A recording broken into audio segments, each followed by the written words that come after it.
বিসমিল্লাহির রহমানির রহিম। তিনি আসলেন, কোটি মানুষের সামনে দাঁড়ালেন, দাঁড়িয়ে ঘোষণা দিলেন একাত্মবাদ আল্লাহর। শুরু করলেন মহান আল্লাহর নামে, বিসমিল্লাহির রহমানির রহিম বলে।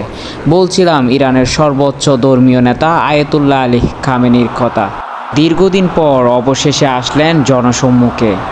সবচাইতে বেশি গুরুত্বপূর্ণ এই নেতার উপর আমেরিকা, ইসরায়েল সহ পশ্চিমাদের চোখ তাকে হত্যা করার জন্য। কিন্তু তাতেই বুড়ো আঙ্গুল দেখিয়ে আবারও সমবেত মানুষের সামনে দাঁড়িয়ে জুমার নামাজের খুতবা দিলেন, যেখানে বলে গেলেন সাম্যের কথা, মানবতার কথা আর মুসলমানদের ঐক্যের কথা। আসসালামু আলা আইম্মাতিল মুসলিমিন। চারদিকে মানুষ আর মানুষ, এই যেন জনবিস্ফোরণ। কোটি কোটি মানুষের সামনে দাঁড়ালেন, অকুতোভয়ভাবে একের পর এক কথা বলে গেলেন, যে কথাগুলো খুবই গুরুত্বপূর্ণ ছিল মুসলিম বিশ্বের জন্য।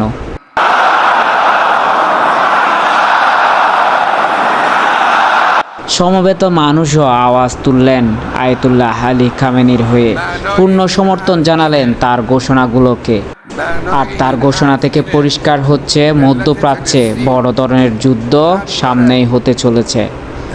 কারণ তিনি হয়তো জানেন ইসরায়েল আমেরিকা মিলে বড় ধরনের হামলা হতে পারে ইরানে, আর যার প্রতি উত্তরে থেমে থাকবেন না ইরানও।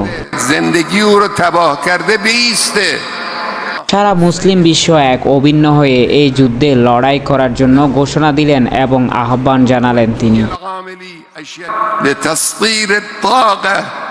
সেই সাথে ইরানে যদি হামলা হয় তার পরিণাম ভয়াবহ হবে, বিশ্ববাসী এবং পশ্চিমাদের ভুগতে হবে। এই জন্য তাই বড় ধরনের তৃতীয় বিশ্বযুদ্ধেরও ইঙ্গিত দিয়ে রাখলেন।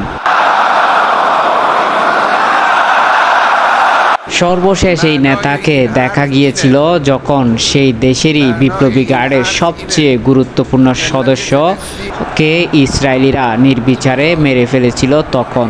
সেখানেও তিনি জুমার নামাজের খুতবায় সর্বশেষ এসে জানিয়ে দিয়েছিলেন হুঙ্কার, যার প্রতিফলন বিশ্ববাসী দেখেছে।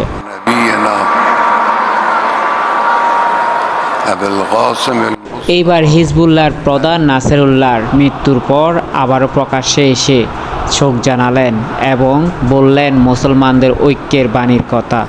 চারদিকে মানুষ আর মানুষ, যেদিকে চোখ যায় মানুষ। জনসমুদ্রে পরিণত হয়েছিল সেই জুমা, যার রীতিমতো ভাইরাল হয়েছে সামাজিক যোগাযোগ মাধ্যমে। একজন মানুষের ডাকে এতগুলো মানুষের সাড়া দেওয়া খুবই নজিরবিহীন, যা দেখেছে বিশ্ব সচ্চকে এবং সারা বিশ্বের মানুষ।